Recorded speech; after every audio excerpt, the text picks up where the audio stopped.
دلوقتي لو رحت تشتري موبايل رينج من 16 ل 30 ألف جنيه هتحتار من كتر الاختيارات، من ان الموبايل ده معالجه حلو بس الموبايل ده شكله احلى، لا بس الكاميرا دي احلى، لا بس ده افضل، لا بس ده احسن، لا بس ده بشاحن، لا بس ده مستقر. الفيديو ده هقول لك ازاي تريح دماغك من وجع الدماغ ده. السلام عليكم ورحمة الله وبركاته.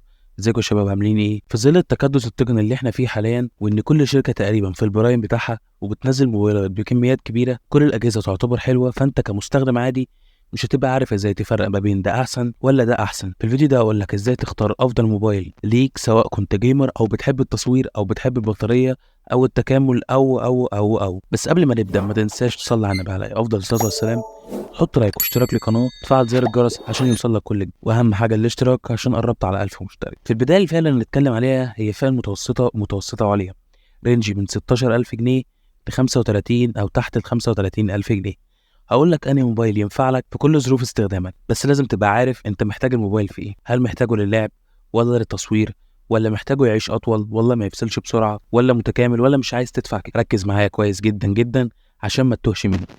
هنبدأ أول حاجة، لو أنت جيمر إيه أفضل موبايل ليك حاليا ويكون متوفر في مصر؟ الموبايل المناسب ليك هو بوكو اكس 7 برو، بيجي بشاشة أموليد حجم 6.67 بوصة بدقة 1.5K، معدل تحديث 120 هرتز، وعليها طبقة حماية جوريلا جلاس 7 اي، وبيجي بمعالج ميديا تك دايمنسيتي 8400 الترا، ومساحة تخزين 256 أو 512، ومع رامات 12 جيجا. بيجي بكاميرا رئيسية 50 ميجا بكسل، فتحة عدسة اف 1.5 مع تثبيت بصري او اي اس، وبيجي بعدسة واسعة بدقة 8 ميجا بكسل، وبيجي بأمامية 20 ميجا بكسل، وبيدعم تصوير 4K بمعدل 60 فريم في الثانية، وبيجي ببطارية 6000 ملي أمبير بشحن سريع بقدرة 90 واط، وبيجي مقاوم ميه وغبار اي بي 68 واي بي 69، وده سعره من 17000 جنيه ل 18000 جنيه جديد، بس مش مدفوع الضريبة، وتقريبا الضريبة بتاعته عاملة 3000 ونص او 4000 جنيه. تعال نشوف مناسب لمين. مناسب جدا لشخص همه الاول والاخير هو الجيمنج، يعني ببجي، فري فاير، كول اوف ديوتي كده، يعني محتاج اداء عالي على طول. بيديك في ببجي 120 فريم مرتاح. طب باقي مواصفاته، الكاميرا مش حلوه ومش كويسه لشخص همه التصوير في المقام الاول، بس هي هتقضي الغرض جدا جدا، يعني مش وحشه اللي هو تحس ان انت بتصور بتليفون ارضي، بس في بدائل احسن وارخص منه في الكاميرا. اعمل لايك واشتراك وتعالى نشوف الجهاز اللي بعده. الجهاز اللي معايا دلوقتي هو جهاز لحد عايز جهاز من شركه موثوقه وضمان محلي ويكون شبه متكامل وكاميراته حلوه واداؤه حلو، وخصوصا يكون سعر مناسب. الجهاز هو سامسونج A36، بيجي بشاشه بحجم 6.7 بوصه سوبر اموليد فول اتش دي بلس بمعدل تحديث 120 هرتز، وعليها طبقه حمايه كورنينج جوريلا جلاس فيكتوس بلس. بيجي بمعالج كوالكوم سناب دراجون 6 جين 3، بيجي برامات 8 او 12 جيجا، ومساحه تخزين 128 او 256 جيجا. بيجي داعم لتحديثات النظام والامان 6 سنين، وبيجي بكاميرا رئيسيه بدقه 50 ميجا بكسل، فتحه عدسه اف 1.8 ومعاها مثبت بصري او اي اس. بيجي بعدسه واسعه 8 ميجا بكسل بفتحه عدسه اف 2.2. بيجي بعدسه ماكرو. بيجي بكاميرا اماميه 12 ميجا بكسل فتحه عدسه اف 2.2. بيجي بتصوير 4K 30 فريم في الثانيه. بيجي ببطاريه 5000 ملي امبير شحن سريع بقدرة 45 واط، وده سعره عامل من 16000 جنيه ل 18000 جنيه. موجه لمين؟ موجه لحد عايز جهاز من شركة معروفة وبتدي مدة تحديثات كبيرة، وفي نفس الوقت يكون معاك أداء مستقر، كاميرات حلوة، ومش حلو لحد عايز تصوير بورتري 2x، مش حلو لو حد عايز جهاز بسرعة شحن خرافية، ومش حلو لحد عايز شاشة من غير حواف أو تكون كيرف.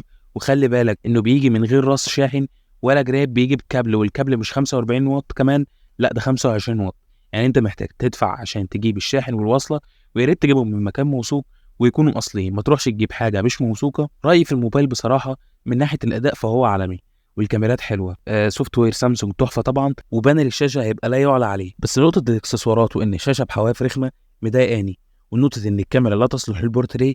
يعني مثلا لو جبت الجهاز ب 17000 جنيه هيبقى محتاج بتاع 2000 او 3000 جنيه اكسسوارات، هبقى اصبحت دفعت 20000 جنيه او 19000 جنيه، وده ينقلنا في فئه موبايلات تانية خالص. نيجي بقى لافضل موبايل من وجهه نظري، افضل موبايل للتصوير في الفئه بتاعته، وهو الريلمي 14 برو بلس. الموبايل ده بالنسبه ليا هو متكامل تكامل تحفه قوي بسبب المعالج والكاميرات في المقام الاول. بيجي بشاشه اوليد كواد كيرف بحجم 6.83 بوصه بدقه 1.5K، معدل تحديث 120 هرتز، وعليها حمايه كورنينج جوريلا جلاس 7 اي. بيجي بمعالج سناب دراجون 7 اس جين 3. بيجي بكاميرا خلفيه 50 ميجا بكسل مع مستشعر من سوني اي ام اكس 896 ودعم الاو اي اس. وبيجي بكاميرا بيرسكوب 50 ميجا بكسل مع تقريب بصري او البورتريه 3 اكس، مستشعر سوني اي ام اكس 882 وبيجي بكاميرا 8 ميجا بكسل زاويه وسط، وبيجي بكاميرا اماميه 32 ميجا بكسل، وبيجي الكاميرا الخلفيه بتصور 4K بمعدل 30 فريم في الثانيه. بيجي ببطاريه بسعه 6000 ملي امبير